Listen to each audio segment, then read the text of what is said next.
However, this fifth plague of the fifth trumpet call could also be viewed spiritually or allegorically. St. Andrew of Caesarea says, I believe that we must also consider these peculiar locusts being the warfare of the malicious demons always prepared to do battle against us. Many interpreters of the past and of the present envision as beastly locusts all the heresies and their consequences. For example, the fall of the Pope, the Bishop of Rome, had terrible consequences. I'm being totally objective here. I'm not speaking from passion. There's nothing personal here, believe me. You will see it in a minute in a brief historical overview. It is common knowledge that the West began to misuse the Christian gospel. These misuses and abuses finally led to the Protestant Reformation. This is a well-known fact even by children of the elementary school level. Protestantism would not have been created if Luther, the priest of the Roman Church, did not see these truly unspeakable abuses. However, Protestantism was created, it exists, with many millions of believers without being a church. Protestantism is not a church, but a collection of religious communities, simply because the church consists of the sacrament of holy priesthood. The mystery of the priesthood validates, authenticates the church, and it is validated from the church.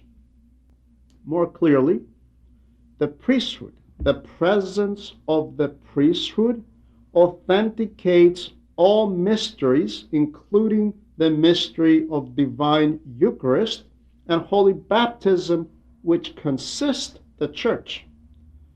But priesthood itself is received inside the church, inside the mystery of Holy Eucharist, during the mystery of divine liturgy. Thus, the mystery of priesthood is received and validated inside the mystery of the divine liturgy, so the priesthood consists the church and it is validated by the church.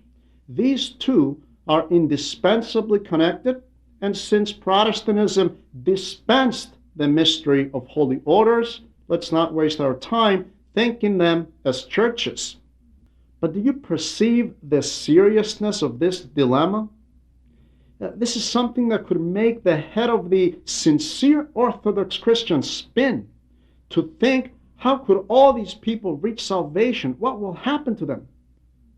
And all this from the fall of the Pope.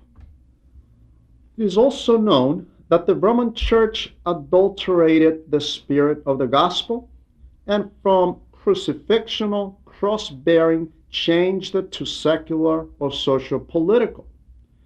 So Rome transmuted the church into a social-political organism.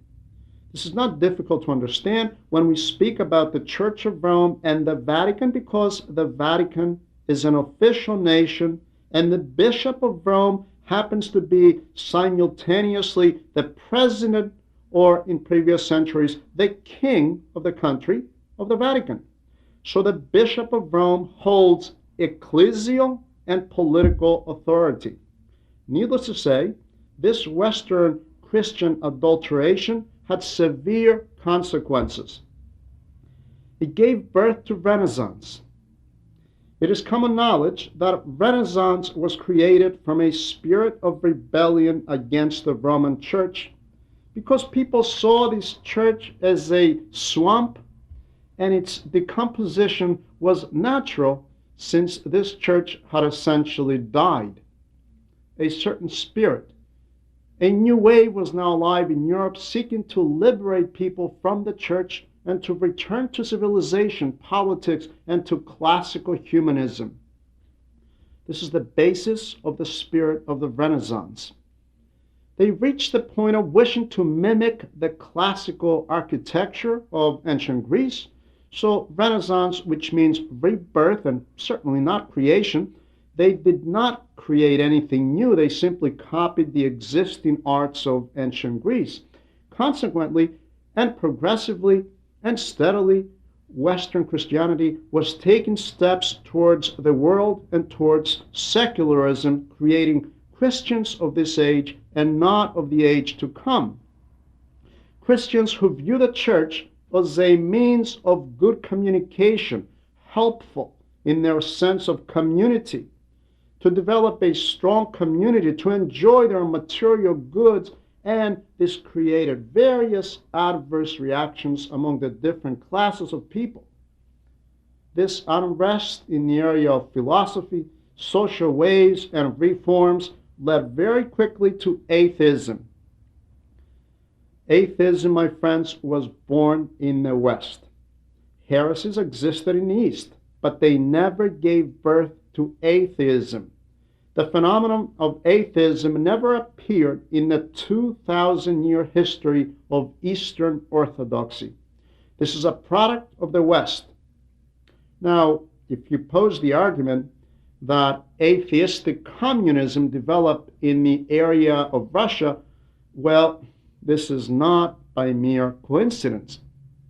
I must tell you that unfortunately, what preceded this phenomenon was a religious renaissance modeled after and influenced by the Roman Church. So atheism was the result of Renaissance even in Russia. So atheism now in due time generated the atheistic socialist systems, with the end result being the full verification of the words of St. James, the brother of God. He writes in his epistle, chapter 4, verses 1 or 2, "Where do wars and fights come from among you? Do they not come from your desires for pleasure that war in your members?" In other words, the seeking of pleasure in what you will eat, what we will drink, how to enjoy our senses, pleasure in what we hear, pleasure in what we see. And St. James continues, "You lust and do not have. You murder and covet and cannot obtain. You fight and war, yet you do not have because you do not ask."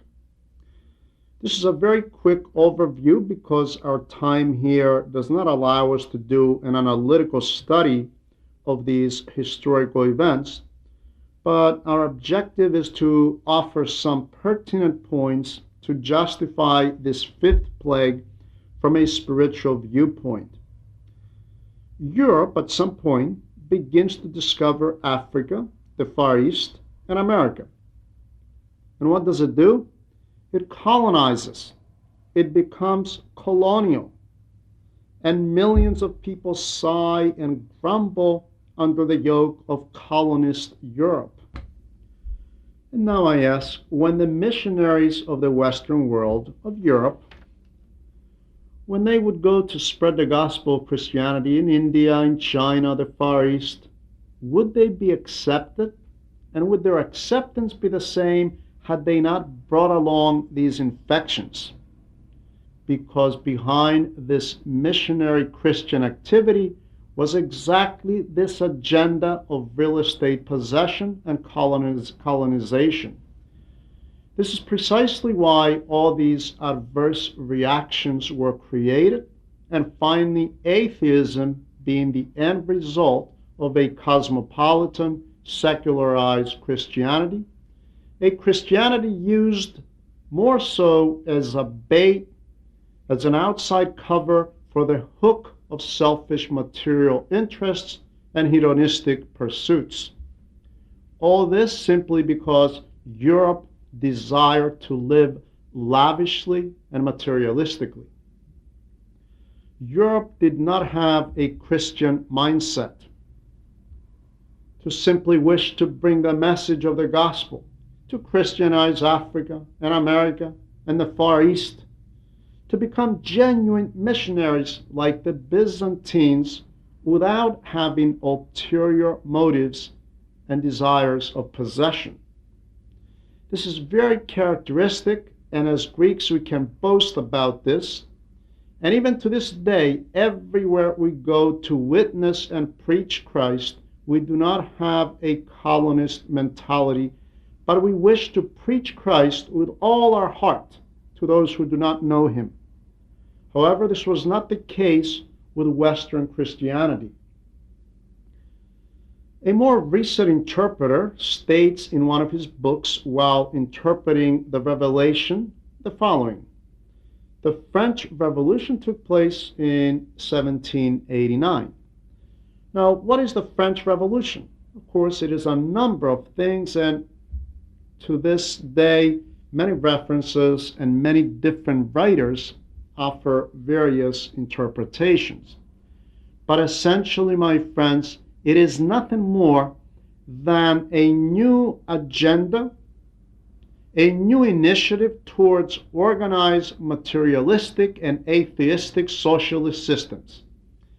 If it wished to declare liberty or equality, this sort of liberty and equality outside and in the absence of God. This is common knowledge to all. The result being that today's world is being governed by this set of values and initiatives. Not to mention that this fact is proclaimed very openly by various methods today, that we are governed by the standards of the French Revolution. The consequences of this agenda brought about exactly what we face today.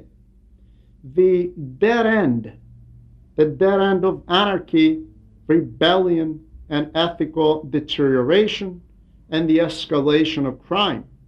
The Western world, Western Christianity, has reached this dead end because it started out on the wrong foot. This is precisely why the Pope is characterized as Antichristos. Now you may understand why all this evil started from the Roman Church, because she did not maintain the truth of the gospel. As you can see, there is no passion here. The motive is not to take away from the Latin Church or the Pope. We are simply quoting well-known historical facts. History itself answers the questions to these things. So this entire state of events led humanity to today's reality, the way we know life to be today. We as Greeks have openly accepted the influence of the West, and this for quite some time now. So as we mentioned, this state led humanity to the feelings of insecurity, to psychological diseases, and to all the byproducts that we call Western civilization or Western lifestyle. What do you think is the reality of the Western lifestyle? This feeling of insecurity, the psychosomatic illnesses, the threat of an all-out nuclear war, all the things that torment the men of the West. And this becomes quite obvious when the mystics of the East now come to offer a helping hand.